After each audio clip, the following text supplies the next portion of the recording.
الله الرحمن الرحيم نحمده ونصلي على رسوله الكريم أما بعد فأعوذ بالله من الشيطان الرجيم بسم الله الرحمن الرحيم وإذ يمكر بك الذين كفروا ليثبتوك أو يقتلوك أو يخرجوك ويمكرون ويمكر الله والله خير الماكرين وقال تعالى إلا تنصروه فقد نصره الله إذ أخرجه الذين كفروا ثاني اثنين إذ هما في الغار إذ يقول لصاحبه لا تحزن إن الله معنا فأنزل الله سكينته عليه وأيده بجنود لم تروها وجعل كلمة الذين كفروا السفلى وكلمة الله العليا والله عزيز حكيم صدق الله مولانا العلي العظيم وقال رسول الله صلى الله عليه وسلم یا ابا بکر ما ظنک باثنین اللہ ثالثہما۔ محترم حضرات، برادران اسلام، ہماری پردہ نشین مائیں اور بہنیں، یہ محرم الحرام کا بہت ہی عظمت والا تاریخی یادگار مہینہ چل رہا ہے۔ ہمارے رفیق محترم مولانا حسان ندوی صاحب نے اس کے بہت سے گوشوں پر بہت قیمتی باتیں ارشاد فرمائی ہیں۔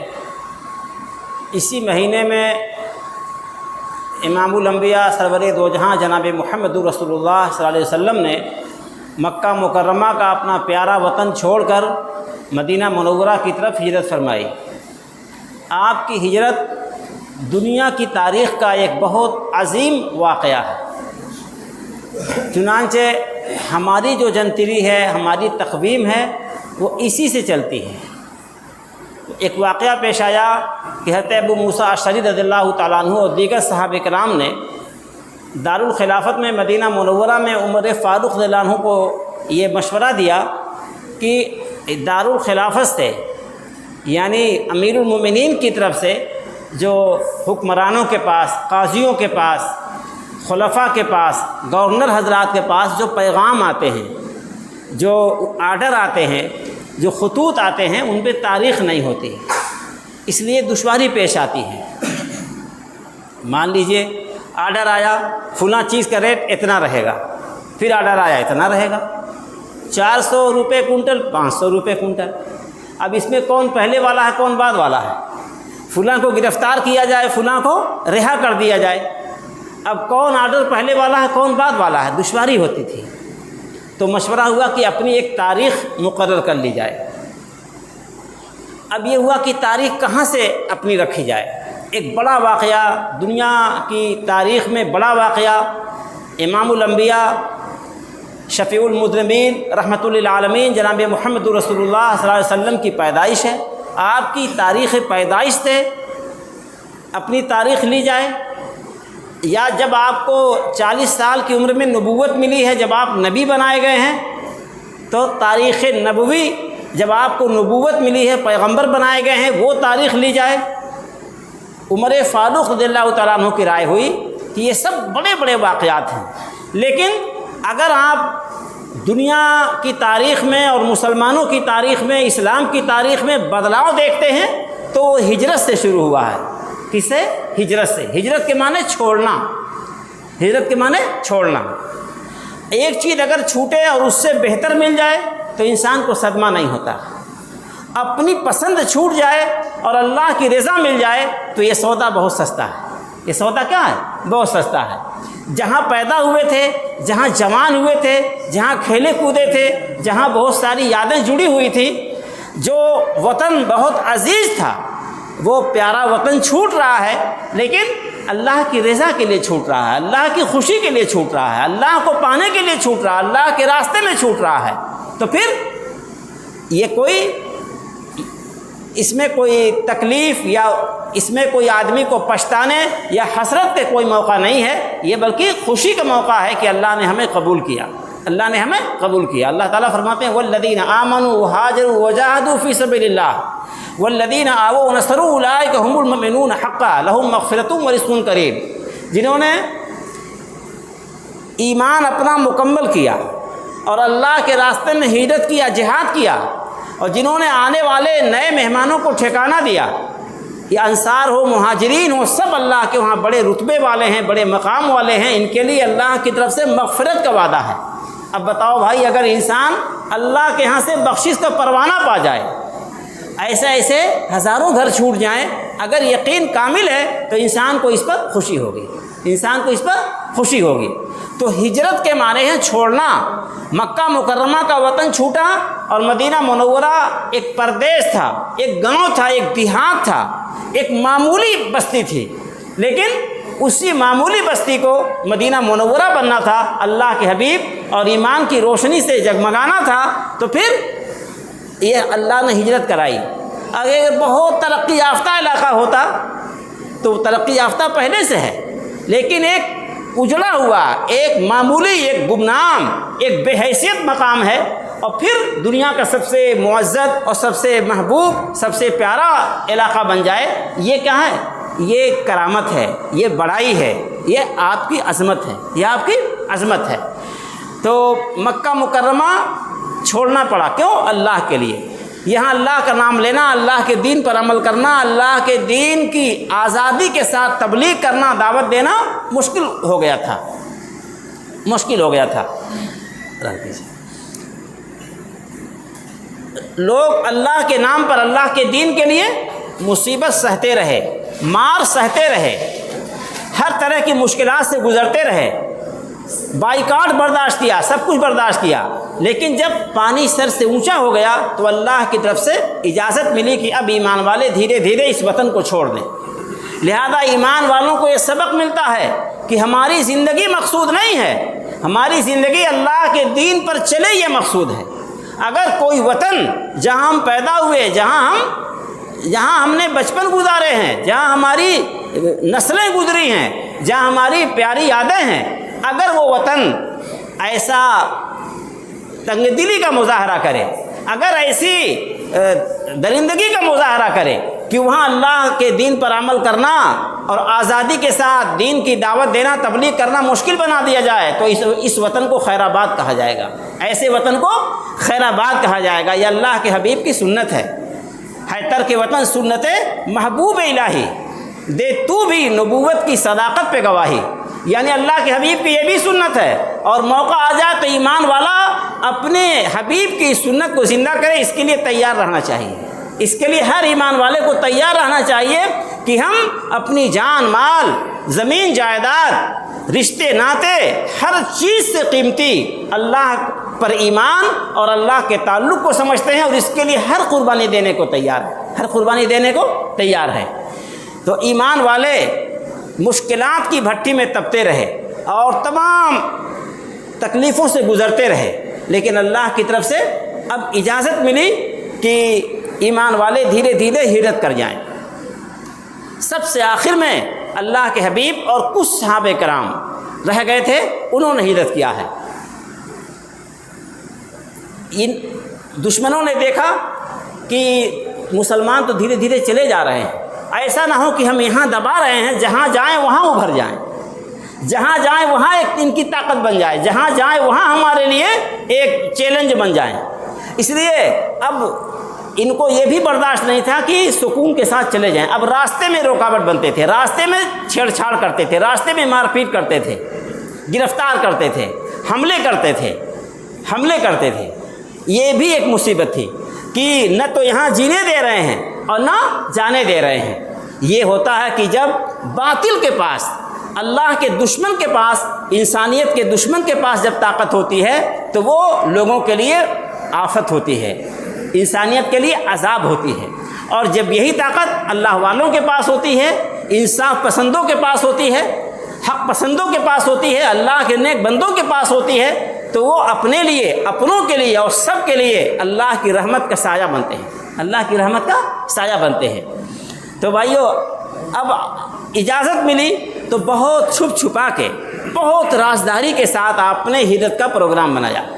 صدیق اکبر رضی اللہ تعالیٰ عنہ بارہا کہتے یا رسول اللہ میں بھی اب سفر کر لوں؟ آپ فرماتے تھے انتظار کرو، اللہ کی طرف سے آرڈر رہنے والا ہے۔ جب آپ کو اجازت ملی تو آپ نے صدیق اکبر سے جا کے بتایا کہ اب اللہ کی طرف سے ہمیں بھی مدینہ کی طرف سفر کرنے، مکہ چھوڑنے کی اجازت مل گئی ہے اور آپ کو ساتھ چل رہا ہے۔ صدیق اکبر اتنا خوش ہوئے کہ خوشی میں ان کے آنسو گر گئے۔ حضرت عائشہ رضی اللہ تعالیٰ عنہ فرماتی ہیں کہ میں اس کے پہلے نہیں جانتی تھی کہ کوئی انسان خوشی میں بھی روتا ہے۔ بہت کم عمر تھی نا، بہت کم عمر تھی۔ کہتی ہیں کہ اس کے پہلے مجھے ایسا تصور نہیں تھا کہ خوشی میں بھی انسان روتا ہے۔ جب میں نے اپنے والد ابو بکر صدیق رضی اللہ عنہ کو دیکھا کہ اللہ کے حبیب کی اس خبر پر، اس بشارت پر، اس خوشخبری پر کہ اب اللہ کے حبیب کے ساتھ ساتھ ہجرت کا سفر کرنا ہے، جب انہوں نے بشارت اور خوشخبری سنی تو مارے خوشی کے ان کے آنسو گرنے لگے۔ تو مجھے پتہ چلا کہ خوشی میں بھی آنسو گرتے ہیں، خوشی میں بھی آنسو گرتے ہیں۔ اب پروگرام بننے لگا۔ ابو بکر صدیق رضی اللہ عنہ نے پہلے سے 2 بہترین صحت مند توانا موٹی تازی اونٹنیاں تیار کر رکھی تھی کہ ہجرت کا موقع ملے گا تو یہ اونٹنیاں ساتھ میں جائیں گی، انہی پر سفر کریں گے۔ اللہ کے حبیب نے فرمایا کہ گھر کے پچھواڑے سے، ظہر البیت کا لفظ آتا ہے گھر کے پچھلے حصے سے، گھر کے پچھلے حصے سے نکلنا ہے، دشمنوں کو پتہ نہ چلے۔ ایک مزدور، ایک نوکر، ایک خادم ان حضرات نے رکھ لیا عبداللہ بن اریقط کو۔ عبداللہ بن اریقط یہ مکے کے تھے، ابھی مسلمان نہیں ہوئے تھے، لیکن سب ایک مزاج کے نہیں ہوتے، مشرک تھے، ابھی مسلمان نہیں ہوئے تھے، لیکن طبیعت کے نیک اور شریف تھے اور اپنے کام میں ایماندار تھے، اپنے کام میں ایماندار تھے۔ علماء نے فرمایا لہذا ایمان والے کے لیے جائز ہے کہ غیر مسلم ایماندار اور بھروسے کے آدمی سے کام لے، اس کو وکیل رکھ لے، اس سے علاج کرا لے، اس سے مشورہ لے لے، اس کے ساتھ سفر کر لے، اس کے ساتھ کاروبار کر لے۔ تو یہ اللہ کے حبیب کی سنت یہاں سے ثابت ہوئی کہ اگر کوئی غیر مسلم بھروسے کا ہے، اس پر اطمینان ہے۔ اب اتنے رازداری کا موقع ہے، آپ نے سب سے چھپا رکھا ہے، صرف ابو بکر صدیق رضی اللہ عنہ جانتے ہیں، علی مرتضیٰ جانتے ہیں، ابو بکر صدیق کے گھر والے جانتے ہیں، اور یہ جن سے آپ نے معاملہ کیا ہے۔ تو بہرحال ان کو رکھا کہ تمہیں، اور اونٹنیاں انہیں کے حوالے کر دی اور کہا بھی ہم لوگ 3 دن غار ثور میں چھپے رہیں گے۔ غار ثور میں اس لیے کہ لوگ تلاش تو دور دور کریں گے، تلاش تو کہاں ہے، لوگ دور دور کریں گے اور ہم یہیں قریب ہی رہیں گے۔ ہمارے حضرت ایک بار سنانے لگے کہ جس کو ڈھونڈا گلی گلی وہ گھر کے پچھواڑے ملا۔ ارے کوئی غائب ہو جائے تو کمرے میں نہیں تلاش کرتے لوگ، اور کمرے میں سویا ہوا ہے۔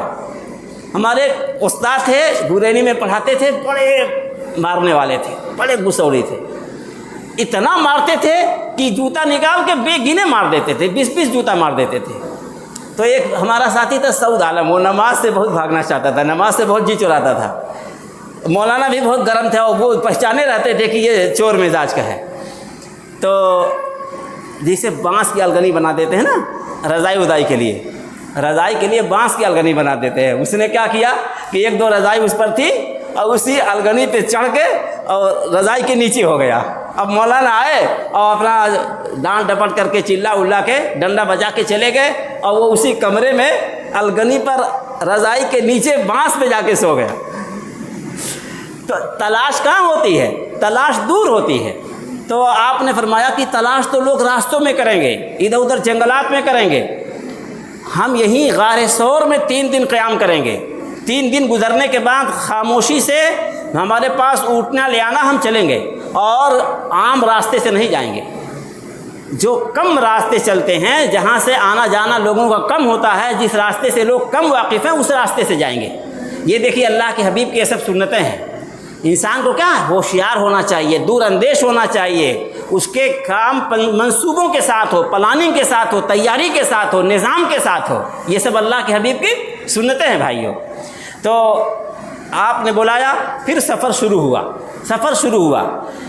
ادھر جب رات میں یہ لوگ گھر پہ حملہ کرنے آئے تھے، اور رات میں اللہ نے آپ سے فرمایا کہ یہ لوگ آپ کے یہاں پیچھا کریں گے، اور مشورہ ہو چکا ہے کہ یا تو گرفتار کر لیں، یا قتل کر لیں، یا آپ کو نکال دیں۔ لیکن آخری فیصلہ ہوا ہے، شیطان ایک بوڑھے کی شکل میں آیا، اس نے کہا کہ گرفتار کرو گے تو جو ان کے ایمان والے ہیں وہ جان پر کھیل کے آ کر کے لڑ کے لے جائیں گے، واپس لے جائیں گے، اور اگر کہیں باہر بھیج دو گے تو جہاں جائیں گے وہیں اپنی طاقت بنا لیں گے، پھر وہاں سے تمہارے خلاف چڑھائی کر دیں گے۔ آخری فیصلہ ہوا کہ ان کو مار دیا جائے، کہ اگر مار دیا جائے گا تو جو مارے گا اس کی گردن کاٹ دی جائے گی، وہ نہیں بچے گا۔ تو اس نے کہا کہ ہر قبیلے، ہر خاندان سے ایک ایک جوان کو لیا جائے، 100 جوان لیے جائیں اور 100 جوان مل کے ایک ساتھ حملہ کریں۔ اب 100 خاندانوں سے نبی کے خاندان والے بدلہ نہیں لے پائیں گے، اور جو خون بہا ہے 100 اونٹ ہم سب مل کے دے دیں گے۔ یہ فیصلہ ہو چکا تھا، لیکن اللہ نے معجزہ ظاہر کیا۔ سورہ یاسین میں جو ہم پڑھتے ہیں، وَجَعَلْنَا مِن بَيْنِ أَيْدِيهِمْ سَدًّا وَمِن خَلْفِهِمْ سَدًّا فَأَغْشَيْنَاهُمْ فَهُمْ لَا يُبْصِرُونَ۔ آپ نے ایک مٹھی کنکر لی اور یہی آیت پڑھ کے ان کی طرف پھینک دیا، دیکھ رہے ہیں لیکن آنکھیں اللہ نے اندھی کر دی، سامنے سے آپ گزر گئے اور دیکھ نہیں پائے۔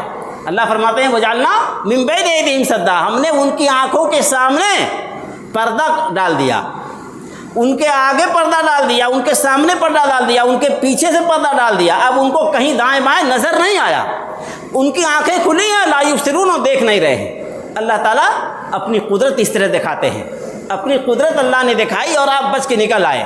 اب تلاش شروع ہوئی، اور ادھر مشورہ ہو گیا تھا کہ نکل گئے ہیں، اور جو آدمی زندہ یا مردہ گرفتار کر کے لے آئے گا اس کو 100 اونٹ انعام ملے گا، 100 اونٹ انعام ملے گا۔ اب لوگ اپنے اپنے حساب سے تلاش کرنا چاہے۔ ایک صحابی بعد میں ایمان لائے، پہلے تو صحابی نہیں تھے، سراقہ بن مالک مدلجی، بنی مدلج کے سراقہ بن مالک نام کے جو ہے ایک صاحب تھے، بعد میں صحابی ہوئے، اونچے درجے کے صحابی۔ وہ کہتے ہیں میں اپنی قوم کے لوگوں کے ساتھ بیٹھا ہوا تھا،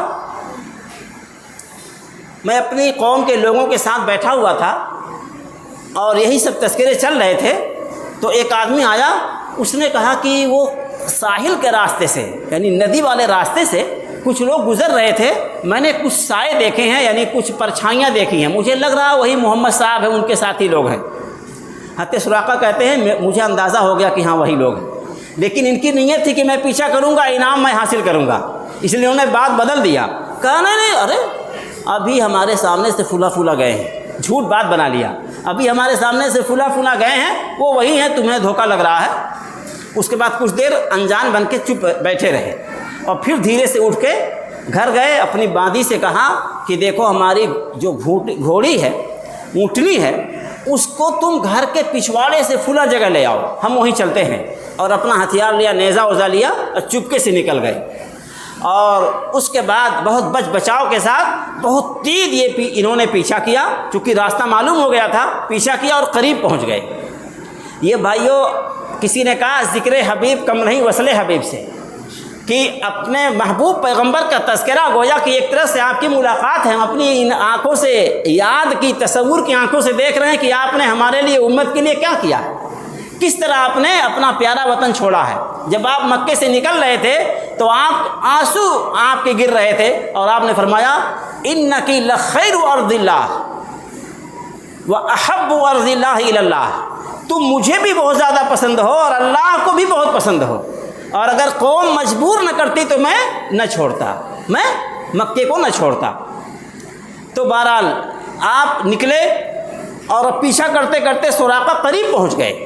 ابوبکر صدیق رضی اللہ تعالیٰ عنہ یہ اللہ کے حبیب کے کتنے بڑے عاشق تھے، اللہ کے حبیب تو تلاوت کر رہے ہیں، اللہ کی یاد میں اونٹنی پر چل رہے ہیں اور اللہ کی یاد میں مست ہے، تلاوت کر رہے ہیں، ذکر کر رہے ہیں۔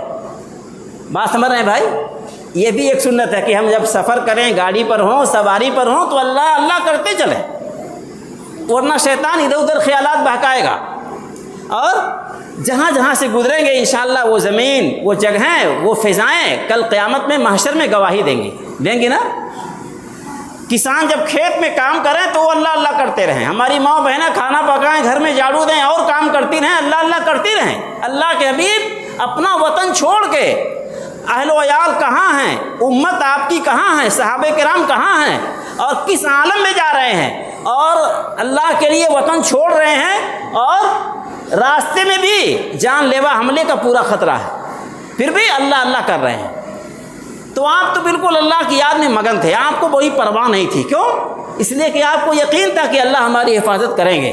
لیکن صدیق رضی اللہ عنہ آپ کی محبت میں بہت بے چین تھے کہ کہیں آپ کے ساتھ کوئی حادثہ نہ ہو جائے، بار بار ادھر ادھر متوجہ ہوتے تھے۔ سراقہ کہتے ہیں کہ اللہ کے حبیب تو ادھر ادھر تاکتے نہیں تھے، لیکن صدیق اکبر بار بار یکسر الالتفات، بار بار دائیں بائیں جھانکا کرتے تھے، دائیں بائیں جھانکا کرتے تھے۔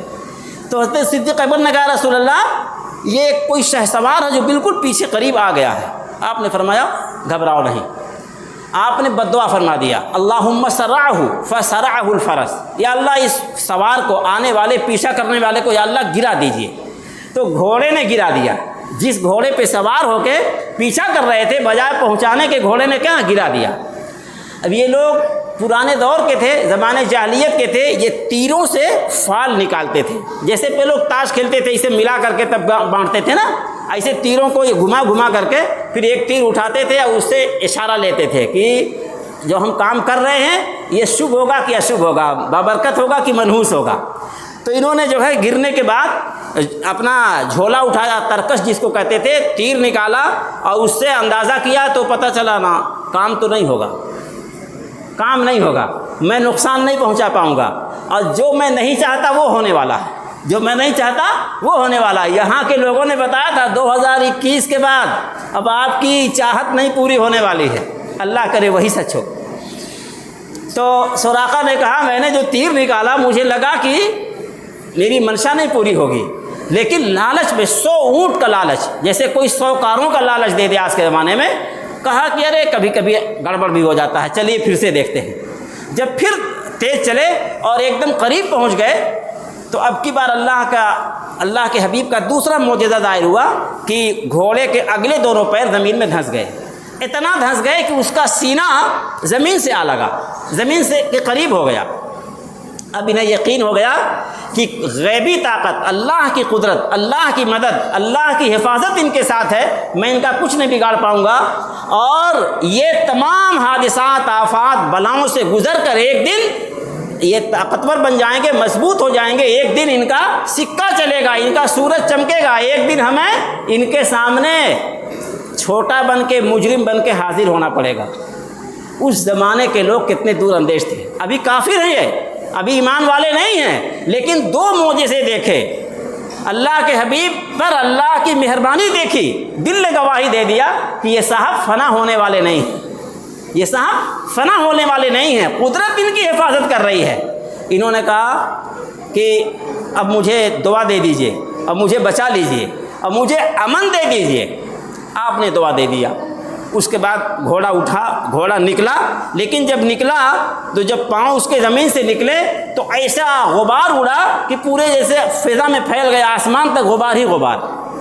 بہرحال سراقہ نے کہا کہ مجھے امن کا پروانہ دے دیجئے، پرچہ لکھ کے دے دیجئے کہ کل ایک دور جب آئے گا اور کہیں ہم آپ کے سامنے پیش ہوں گے تو آج کا بدلہ ہم سے نہیں لیا جائے گا، آج کا بدلہ ہم سے نہیں لیا جائے گا۔ عامر بن فہیرہ ابوبکر صدیق کے غلام تھے، ان کے نوکر تھے، آپ نے عامر بن فہیرہ سے کہا کہ ان کو پرچہ لکھ کے دے دو۔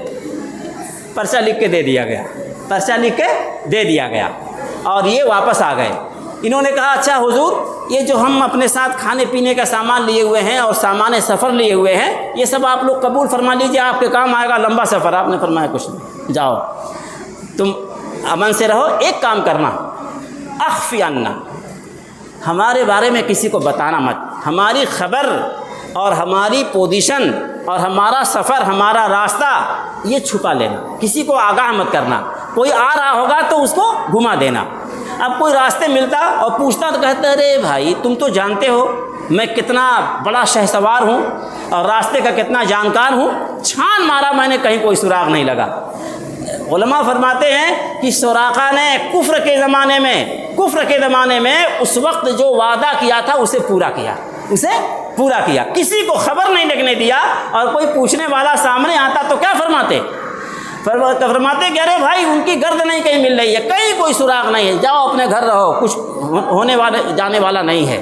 اس لیے بھائیو، ہمیں بھی، ہم ایمان والے ہیں، نسلوں سے ایمان والے ہیں، ہماری پہچان وفاداری ہونی چاہیے، عہد کی پاسداری ہونی چاہیے، ہم بھی اپنے قول کے سچے اور پکے رہیں۔ آج میاں بیوی میں جھگڑا ہے، میاں بیوی میں بد اعتمادی ہے، میاں کو اپنی عورت پر، عورت کو اپنے میاں پہ بھروسہ نہیں ہے، یہ بے اعتمادی، بدعہدی، بے وفائی کی وجہ سے پورا نظام کیا ہے، تباہ چل رہا ہے، پورے نظام میں بے سکونی چل رہی ہے۔ لہذا اسلام وفاداری سکھاتا ہے، پاسداری، عہد کی پاسداری سکھاتا ہے، اعتماد سکھاتا ہے، اور قول و قرار پر جمنا اور عمل درآمد سکھاتا ہے. کریں گے انشاءاللہ. تو سراقہ واپس آ گئے. آپ کا سفر پورا ہوا. صدیق اکبر رضی اللہ عنہ پیچھے تھے اور آپ آگے تھے. آپ جوان لگ رہے تھے اور صدیق اکبر رضی اللہ عنہ کچھ عمر دراز تھے، لیکن آپ کی عمر زیادہ تھی. لوگ آپ کے سفر ہوا کرتے تھے، آپ سے لوگ جان پہچان رکھتے تھے. تو پوچھتے یہ کون صاحب ہیں؟ آپ کون صاحب ہیں جو ہے اونٹ کو لے کے چل رہے ہیں اور آپ پیچھے بیٹھے ہیں؟ تو کہتے ہیں رجل یہدینی السبیل، یہ ایک صاحب ہیں جو مجھے راستہ بتا رہے ہیں. وہ لوگ جانتے کہ راستہ چل رہے ہیں تو راستہ بتا رہے ہیں، یہی راستہ جو سامنے ہے جس پر چل رہے ہیں. اور آپ کی مراد ہوتی ہے اللہ کا راستہ، دین کا راستہ، اسلام کا راستہ، حق کا راستہ، جنت کا راستہ. اس لیے فرمایا کہ ایمان والے کو کبھی جھوٹ نہیں بولنا چاہیے، جان خطرے میں ہو تب بھی نہیں بولنا چاہیے. کچھ ایسا بولے کہ جھوٹ سے بچ جائے، جھوٹ سے بچ جائے. اس کو کہتے ہیں توریہ، یعنی اپنے مقصد کو چھپا لے اور ایسی بات کہہ دے کہ جھوٹ بھی نہ ہو اور جان بھی بچ جائے، جھوٹ بھی نہ ہو اور جان بچ جائے. تو بھائیو یہ واقعات اس لیے ہیں کہ ہماری تربیت ہو. یہ چھوٹے بچوں کو چھٹی کر دیجئے، ہے نا، یہ تھک چکے ہیں. اے بیٹے آپ لوگ جائیے، آپ جائیے کھانا وانا کھائیے. تو بھائیو ہماری ماں بہنیں بھی سنیں کہ ہم خود اپنے آپ کو اس مزاج پر ڈھالیں اور اپنے بچوں کی اسی انداز پر تربیت کریں کہ ہماری زبان جھوٹ سے نہ آشنا ہو، ہماری زبان جھوٹ سے نہ آشنا ہو، ہماری زبان پر جھوٹ نہ آئے. اور علماء نے فرمایا کہ دیکھیے اللہ تعالیٰ نے آپ کی مدد ہر سطح پہ فرمائی. آپ کی مدد انسانوں سے فرمائی، پرندوں سے فرمائی، جمادات سے فرمائی، نباتات سے فرمائی. کیسے کہ جب پیچھا کرتے ہوئے غار کے پاس آئے تو ان کا جو رہبر تھا، جو قیافہ شناس پیر کے نشان دیکھ کے جان لینے والے ہیں، وہ پیر کا نشان دیکھتے دیکھتے غار کے دہانے پر آ گیا، ایک دم منہ پہ آ گیا. صدیق اکبر رضی اللہ عنہ نے فرمایا رسول اللہ اگر ان میں سے کوئی آدمی پاؤں کے نیچے دیکھ لے گا تو اس کی نظر ہم پر پڑ جائے گی. آپ نے کیا فرمایا؟ گھبراؤ نہیں، اللہ ہمارے ساتھ ہے، اللہ ہمارے ساتھ ہے. ابو بکر ان دو کے بارے میں کیا خیال ہے جن دو کا تیسرا اللہ ہے؟ تو بھائیو یہ یقین ہم سب کو پیدا کرنا ہے. 30 کروڑ کے ساتھ اللہ ہے. اگر وہ دو اس یقین کے ساتھ غار میں جانی دشمنوں کے حملوں کے بیچ میں اس یقین کے ساتھ مطمئن تھے، اللہ فرماتے ہیں مطمئن تھے. وَأَيَّدَهُ فَأَنزَلَ اللَّهُ سَكِينَتَهُ عَلَيْهِ، اللہ نے اپنی سکینت نازل فرمایا، یعنی خاص اطمینان اللہ نے عطا فرمایا. کیوں؟ جب اللہ کے ساتھ ہونے کا یقین ہوتا ہے تو اللہ تعالیٰ اطمینان عطا فرماتے ہیں. اب بتاؤ 30 کروڑ کو آج ہائے ہائے مچی ہوئی ہے کہ ہمارا کیا ہوگا. پہلے بتاؤ ہم ہیں کہاں؟ اللہ کے ساتھ ہیں، اللہ کے دین کے ساتھ ہیں، اور اللہ کے ساتھ ہونے کا، اللہ کی حفاظت کا یقین ہے. جب یہ یقین ہوگا تو اللہ تعالیٰ اس سکینت کا حصہ انشاءاللہ ہمیں بھی عطا فرمائیں گے، انشاءاللہ ہمیں بھی. اس لیے کبھی گھبرانا نہیں، کبھی ڈرنا نہیں ہے. ڈرنا اپنی بے ایمانی اور بے دینی اور غفلت سے ہے. اللہ سے تعلق اپنا مضبوط ہے، اللہ کے دین سے، اللہ کے گھر سے، اللہ کی کتاب سے، اللہ کی شریعت سے تعلق مضبوط ہے تو اللہ کی حفاظت ضرور انشاءاللہ ہوگی. کیوں؟ اس لیے کہ ہم وہی مقصد لے کے چل رہے ہیں جو مقصد لے کے اللہ کے حبیب مکہ چھوڑ کے مدینہ جا رہے ہیں. اسی چراغ کو ہم روشن کرنا چاہتے ہیں. حفاظت جس سفینے کی انہیں منظور ہوتی ہے کنارے تک اسے خود لا کے طوفان چھوڑ جاتے ہیں. اللہ کو جب بچانا ہوگا تو وہی طوفان ہی حفاظت کر دے گا. طوفان ہی کیا ہے؟ حفاظت کر دے گا.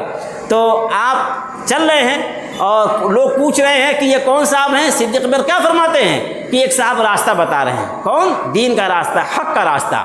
ہم میں سے ہر ایک کو اللہ کے دین کا راستہ بتانے والا بننا ہے انشاءاللہ.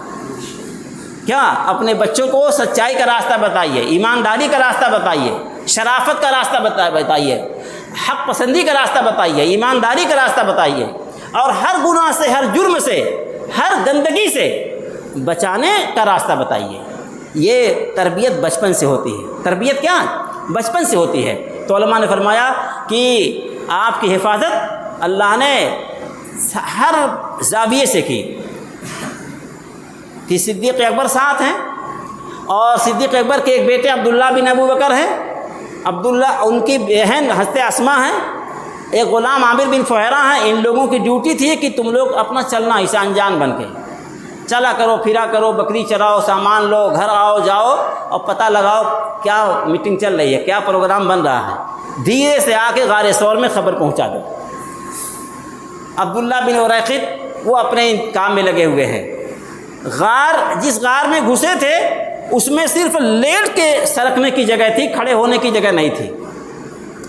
غار نے آپ کی حفاظت کا کام کیا، غار نے چھپایا آپ کو، اور جب آپ اندر گئے تو مکڑی نے جالا تن دیا، جنگلی کبوتر نے انڈا دے دیا۔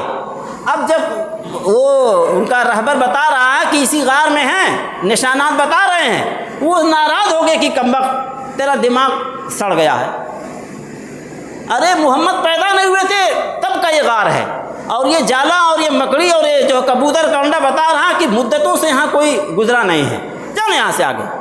فرماتے ہیں کہ جو صحیح بات بتا رہا تھا، کیونکہ اللہ کو حفاظت کرنی تھی، جو لوگ تلاش میں تھے ان کو جو صحیح خبر دے رہا تھا، وہی تلاش کرنے والے اپنے سچے کو جھوٹا کر رہے ہیں، اپنے سچے کو جھوٹا کر رہے ہیں۔ اللہ تعالیٰ آنکھ کی بینائی چھین لیتے ہیں، آنکھ کی بینائی چھین لیتے ہیں، اللہ کو بچانے کے ہر طریقے آتے ہیں۔ لہذا بھائیو، اللہ کے حبیب اس طرح مدینہ پہنچے ہیں، اور مدینہ تو سراپا استقبال تھا۔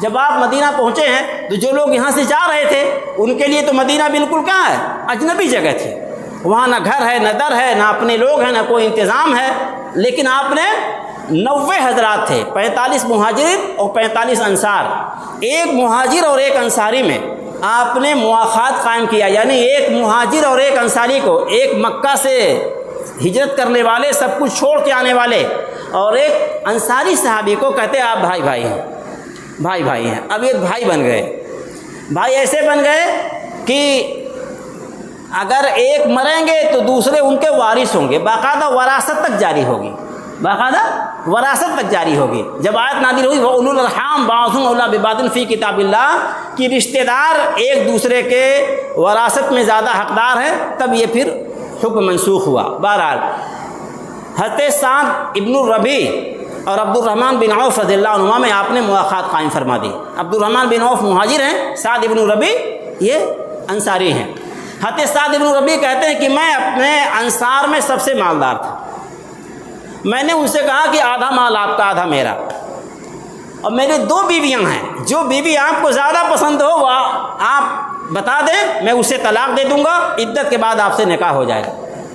حضرت عبد الرحمن بن عوف نے فرمایا بارک اللہ فی اہلک و مالک، اللہ تعالیٰ آپ کو آپ کے اہل و عیال میں مال میں برکت دیں، میں آپ کا مال تقسیم نہیں کرنا چاہتا ہوں، مجھے بتائیے کوئی بازار ہے؟ کہاں ہے؟ بنو قینقاع، یہاں سوق بنو قینقاع، بنو قینقاع کے نام سے ایک بازار ہوا، چلے جائیے۔ انہوں نے جا کے چھوٹا موٹا کام، دودھ گھی پنیر وغیرہ کا کام شروع کیا۔ پھر آپ بہت امیر ترین صحابہ کرام میں آپ کا شمار ہوا، چند ہی دنوں کے بعد آپ نے شادی بھی کر لیا، ان کی بیوی کو نہیں لیا، الگ سے شادی کر لیا، اتنا انتظام اللہ نے کرا دیا۔ اور وہ خوشبو جس میں رنگ بھی ہوتا ہے، اللہ کے حبیب نے کپڑے پر دیکھا تو فرمایا کیا شادی کر لیے؟ کہا ہاں۔ کہا مہر وہر میں کچھ دیا؟ کہا ہاں تھوڑا سا سونا دیا ہوں، وزن نواتم من ذہب، یعنی کھجور کی گٹھلی جتنا بڑا سونے کا ڈلا میں نے دیا ہے۔ پر میں نے فرمایا ولیمہ بھی کر لیا؟ کہا ہاں۔ اچھا ولیمہ کر لو، چاہے ایک بکری ہی ذبح کرو، چاہے بکری ہی ذبح کرو۔ بہرحال اس طریقے سے آپ نے جانے والے حضرات کو وہاں پر بسایا ہے، وہاں پر بسایا ہے۔ جانے والوں میں غیرت تھی، قناعت تھی، حرص و طمع نہیں تھی، اور ان حضرات میں سخاوت تھی، دلداری تھی، اور اپنانے کا جذبہ تھا۔ اس طریقے سے صحابہ کرام وہاں مضبوط ہوئے ہیں، صحابہ کرام مضبوط ہوئے ہیں۔ تو یہ ہجرت جو ہے کہ مکہ چھوڑ کر مدینہ جانا، یہ اسلام کی تاریخ کا بڑا عظیم عمل ثابت ہوا، بڑا عظیم عمل ثابت ہوا کہ اسی کے ذریعے سے اللہ تعالیٰ نے مسلمانوں کی طاقت وہاں اکٹھا کر دی۔ چند ہی سالوں میں آپ نے مسلمانوں کی ایسی تربیت فرمائی، اور مسلمانوں نے ہر پہلو سے اپنے آپ کو ایسا سنبھالا اور آس پاس کے دوسرے قبیلوں سے صلح کیا کہ 8 ہی سال میں مکہ مکرمہ فتح ہو گیا، مکہ مکرمہ فتح ہو گیا، اور دنیا میں سب سے بڑا انقلاب پیدا ہوا۔ لہذا بھائیو، یہ جو مہینہ ہے، اسی مہینہ میں اللہ کے حبیب نے ہجرت فرمائی ہے۔ اب ہم کو ہجرت تو آج نہیں کرنی ہے، علماء نے ہمیں ایک کام بتایا، وہی سن لیجیے، بات ختم کر دیں۔ فرمایا کہ جنہیں ترک وطن نہیں کرنا وہ کیا کریں؟ وہ گناہ چھوڑ کر طاعت کی طرف ہجرت کریں۔ وہ ان کی زبان کی ہجرت کیا ہے؟ زبان سے جھوٹ چھوڑ کے سچ کی طرف آئے۔ آنکھ کی ہجرت یہ ہے کہ آنکھ سے ناجائز کوئی چیز دیکھنا یہ چھوڑ کر کے اللہ تعالیٰ کی قدرت اور ان کی صنعت، ان کی کاریگری اور حلال چیزوں کو دیکھیں، حلال چیزوں کو دیکھیں۔ پاؤں سے غلط جگہ جانا چھوڑ کر کے صحیح جگہ، مسجد، مدرسہ، دینی کام، غریب، محتاج، بے کس، لاچار، یتیم، بیوہ، ان کی خدمت کے لیے چلیں۔ حلال کام، حلال روزگار، حلال کمائی اور جائز کاموں، نیک کاموں کے لیے چلیں۔ یہ پاؤں کی ہجرت ہے۔ یہ کیا ہے؟ پاؤں کی ہجرت ہے۔ لہذا بھائیو، یہ جو ہجرت ہے یہ آج ہم کو بھی کرنی ہے۔ اللہ کے نبی فرماتے ہیں المہاجر من حجر ما نہى اللہ عنہ۔ بڑا مہاجر، بڑا ہجرت کرنے والا وہ ہے جو اللہ کی حرام کی ہوئی چیزوں کو چھوڑ دے۔ کریں گے انشاءاللہ؟ ہاں، اپنا دین ایسا پاکیزہ دین ہے کہ اس میں جو آدمی بڑے کام نہ کر سکتا ہو اس کے لیے چھوٹا نسخہ اللہ نے رکھا ہے۔ بعض صحابہ کہتے ہیں کہ جو آدمی تہجد کا ثواب لینا چاہتا ہو اور رات میں آنکھ نہ کھلتی ہو تو سو کے تہجد کا ثواب لینا چاہتا ہو، وہ کیا کرے؟ دن میں اللہ کی نافرمانی نہ کرے، دن میں نہ سوئے، یعنی گویا کہ دن اپنا غفلت میں نہ گزارے، بیداری میں گزارے، ہوشیاری میں گزارے، کہ دن میں وہ ایسا غافل نہ ہو کہ اللہ کا حکم توڑ دے۔ تو دن میں اللہ کی نافرمانی نہ کرے تو اللہ تعالیٰ تہجد کے ثواب سے اس کو محروم نہیں کریں گے۔ نیت تو اس کی ہے لیکن اٹھ نہیں پاتا ہے، تو رات کو نہیں اٹھا تو دن کو تو اٹھا رہے، دن کو تو ہوشیار رہے، دن کو بیدار رہے، دن کو گناہ نہ کرے، دن کو گناہ نہ کرے۔ تو بھائیو، اللہ نے ہمارے لیے بہت سی آسانیاں کی ہیں۔ ہمیں سچی طلب ہونی چاہیے۔ کیا ہے؟ سچی طلب ہونی چاہیے۔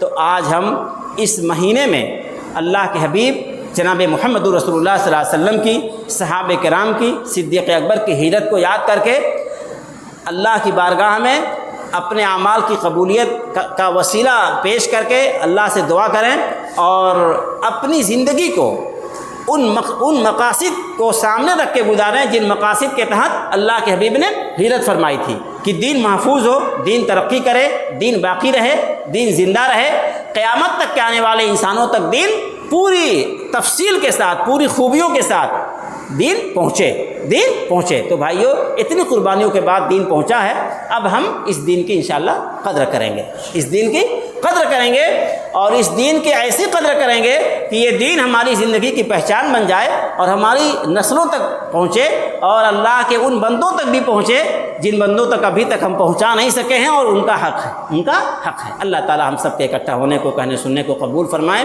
دعا فرما لیجیے۔ الحمدللہ رب العالمین والعاقبۃ للمتقین والصلاة والسلام علی سید الانبیاء والمرسلین محمد وآلہ وصحبہ اجمعین۔ ربنا آتنا فی الدنیا حسنہ وفی الآخرۃ حسنۃ وقنا عذاب النار۔ اللہم وفقنا لما تحب وترضى واجعل آخرتنا خیرا من الأولى۔ اللہم انصر الاسلام والمسلمین، اللہم انصر الاسلام والمسلمین، اللہم انصر من نصر دین محمد صلی اللہ علیہ وسلم واجعلنا منہم، واخذل من خذل دین محمد صلی اللہ علیہ وسلم ولا تجعلنا منہم۔ مولا کریم ہم سب کے اکٹھا ہونے کو، کہنے سننے کو قبول فرمائیے، کہنے سننے میں اخلاص نصیب فرمائیے۔ ہم سب کو، ہماری نسلوں کو، ہماری قوم کو دین کے لیے قبول فرمائیے، دین کے لیے محنت کرنا آسان فرما دیجیے، آخرت کی فکر نصیب فرمائیے، آخرت کی تیاری کے لیے ہم سب کو توفیق عطا فرمائیے۔ مولا کریم طاعات پہ جبنا آسان فرما دیجیے، گناہوں کا چھوڑنا آسان فرما دیجیے، اپنی رضا اور مرضیات کے لیے قبول فرمائیے۔ اپنے حبیب جناب محمد رسول اللہ صلی اللہ علیہ وسلم کی سنت و شریعت کے احیاء کے لیے، نصر و اشاعت کے لیے قبول فرمائیے۔ مولا کریم آپ کی تمام مقبول دعاؤں میں ہم سب کو، پوری امت کو شریک فرمائیے۔ اللہم انا نسألک من خیر ما سألک منہ عبدک و نبیک محمد صلی اللہ علیہ وسلم، ونعوذ بک من شر ما استعاذ منہ نبیک محمد صلی اللہ علیہ وسلم، برحمتک یا ارحم الراحمین۔